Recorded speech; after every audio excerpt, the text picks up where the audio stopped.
I'm Brad from YouTube. In this video, I'm going to show you how you can pair a PS4 controller with a new generation iPad to play Fortnite Cod during mobile.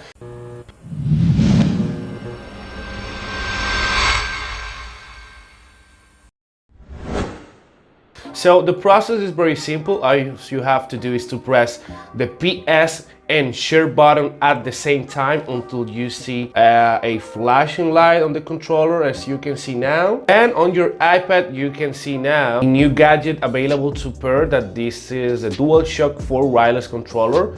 Let's tap on it, and then as you can see, the DualShock 4 wireless controller is ready to use, is connected. Then we can go to Fortnite in this case. If we can use now the controller, as you can see. For example, we press the option buttons, it goes to the menu, and then let's play a match. So now as you can see, we are in the match. We are using the PS4 controller, 100% no fake. If we press X, the character jump. If we press R2, it starts to use his things. If we press circle, it starts to build. And as you can see, my people, this is very functional, and it's a method to use, especially if you have, for example, a new generation iPad like the iPad Pro, the iPad Mini 5 generation, the iPad Air 3rd generation 2019, like this case. So this is the iPad Air 3rd generation.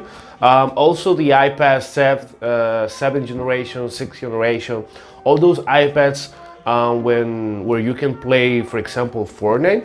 And let's jump. As you can see, it's 100% functional. So now we are touching ground. As you can see, I'm pressing R2, so you can see the effects of pressing this controller. Let's take this coffee, let's take the weapons, and now let's build a little bit, so you can see that all the buttons are 100% fully functional. So yeah, this is all, guys, for this video. Thank you for the support, and as I always say, if this is the first time you're watching one of my videos, do not forget to subscribe, leave a like and comment. So check her out, and until the next.